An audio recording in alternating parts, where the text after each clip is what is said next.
Alrighty, welcome back guys. So following on from a best killers to unlock video, we now move on to the survivor equivalent. If you are unsure which survivor to unlock to get access to the best perks, then stay tuned and find out.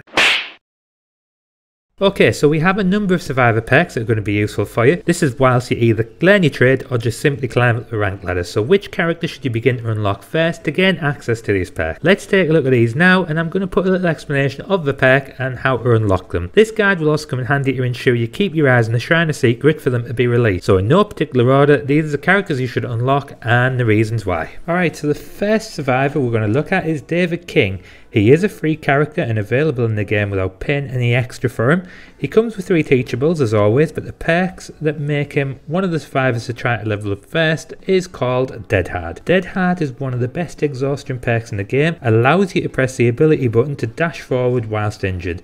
This is going to help you avoid the killer's attack or to get to a loot or pallet quicker. This is a perfect second chance perk and can be used to occupy more of the killer's time whilst you're in this chase. This makes David King one of the go-to characters I mention to people when they ask me who to level up. These other perks aren't too shabby, but Dead Hard is the one to level them up for. The next survivor on the list is Laurie Strode, and she is from the Halloween chapter, so she is unfortunately going to cost you money to unlock her into your survivor list. Laurie has some interesting perks, but the one I'm interested in and would recommend you unlock is called Decisive Strike. Decisive Strike allows you to escape a killer's grasp and stun the killer if you are picked up after being unhooked for 60 seconds.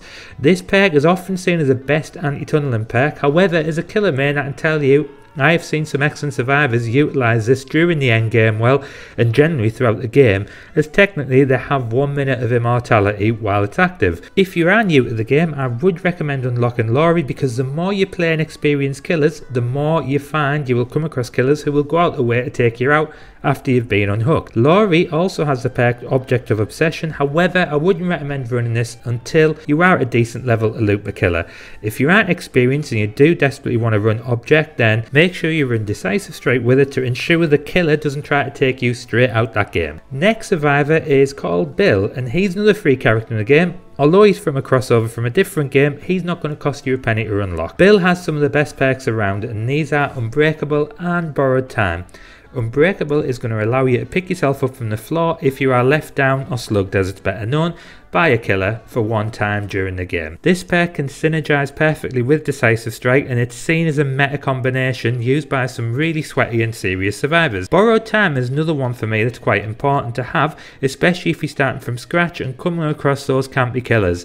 Borrowed Time will allow you to give the unhooked player 15 seconds of protection, and another strike from the killer on that survivor is going to inflict a deep wound status rather than down them. This will prove to be very effective in games, and it's all about keeping the killer busy throughout. You will find games with Borrowed Time will give you more breathing space to operate as a survivor, and as a killer it's going to give you a few nightmares. Next survivor is Meg. She's again another free survivor, so is already in your survivors list. Why should you unlock Meg? Well, for me, she has the 3 perks that could prove very effective in your survivor armory. The main 2 I think you should be looking to unlock is Sprint Burst and Adrenaline. Adrenaline will heal you a health state and give you 150% sprint for 5 seconds when the exit gates are powered. If you're already down or hooked, Adrenaline's going to activate once you're unhooked, for example, giving you that extra heal state in times of need. Again, this is seen as one of the meta perks, and nothing is more disheartening for killers when that last gem pops and then you see all the injured survivors sprint off and become fully healed. Sprint Burst is another perk that she has, which is an exhaustion perk. When you run, it's going to give you 150% speed for 3 seconds. If you time this to perfection, you're going to avoid a killer swing and take off into the distance with the killer looking pretty helpless.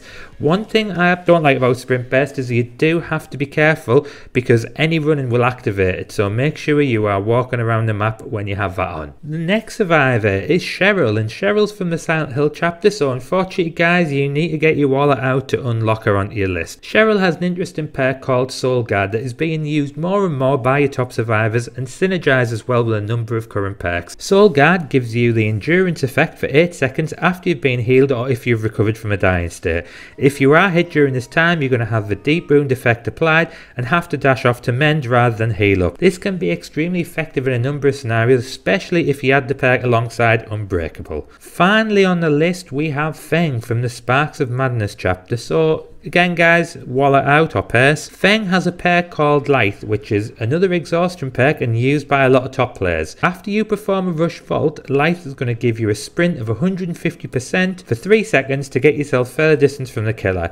This perk can be extremely powerful on the right maps and one that I would recommend if you want a nice exhaustion perk. Don't forget guys, with all the exhaustion perks, once you're exhausted then you cannot use this for a certain amount of time, so try not to put a number of exhaustion perks on the same build, as you will be rendering them pretty much useless. So what do you think of the perks I have discussed so far guys? Hopefully this list will help you prioritize which survivors to unlock and help you get a nice build together to help you in your game. There is also a number of perks that just come automatically in your blood web that I haven't mentioned here. Perks such as Kindred and Spine Chill, so keep getting those blood points and leveling up your survivors with the best perks you can get together.